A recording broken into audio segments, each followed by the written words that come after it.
റളിയല്ലാഹു അൻഹു പറയുന്നുണ്ട്. ശ്രദ്ധിക്കണം, ജനാസയിൽ ഏറ്റവും അഫ്ളലായ ശൈലി മാ കാന അലൈഹി സലഫ് സ്വാലിഹീങ്ങൾ ചെയ്തിരുന്ന ഏറ്റവും പ്രധാനപ്പെട്ട ശൈലി മിണ്ടാതെ പോവുകയും ആഖിറത്തിനെയും റബ്ബിനെയും അവന്റെ അദാബ് റഹ്മത്തിനെയും ചിന്തിച്ചു പോവുകയും ചെയ്യലാ. മിണ്ടാതെ പോകൽ മാ കാന അലൈഹി സലഫു, ഇതാണ് ഏറ്റവും അഫ്ളൽ. ഇതിൽ തർക്കവുമില്ല. ഇതാണ് ഏറ്റവും അഫ്ളലായ ശൈലി, ഇതാണ് ഏറ്റവും അഫ്ളൽ, ഇതാണ് ഏറ്റവും നല്ല വിധവും.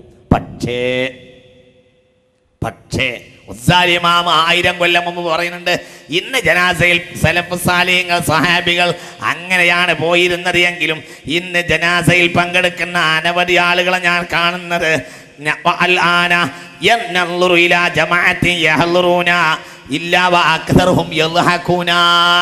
ഇന്ന് അധികരിച്ച ആളുകൾ പോണ ചിരിച്ചിട്ടാണ് ഞാൻ കാണുന്നുണ്ട്. സ്വഹാബികൾ കരഞ്ഞു പോയ കാര്യം പറഞ്ഞിട്ട് ഗസാലി ഇമാം യഹ്യയിൽ എഴുതുന്നുണ്ട്, ജനങ്ങൾ ഇന്ന് ചിരിച്ചിട്ട് പോകുന്നതായാണ് ഞാൻ കാണുന്നത്. സ്വഹാബികൾ ജനാസയിൽ പോയിരുന്നത് മിണ്ടാതെയും കരഞ്ഞിട്ടും വേദനിച്ചിട്ടുമായിരുന്നു. ഇന്ന് ജനങ്ങൾ പോകുന്ന ചിരിച്ചാണ്. ഇത് എഴുതി വെക്കുന്നത് ഗസാലി ഇമാം റളിയല്ലാഹു അൻഹു ഹിജ്റ 6-ാം നൂറ്റാണ്ടിലാണ്. 6-ാം നൂറ്റാണ്ടുകാരനാണ് ബഹുമാനപ്പെട്ട ഇമാം ഗസാലി റളിയല്ലാഹു അൻഹു.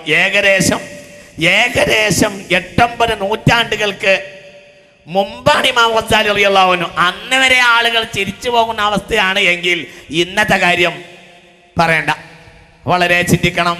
ഏറ്റവും അഫ്ളലായ ശൈലി മാ കാന അലൈഹി സലഫ് ചെയ്തിരുന്ന ഏറ്റവും പ്രധാനപ്പെട്ട ശൈലി അങ്ങനെയായിരുന്നു.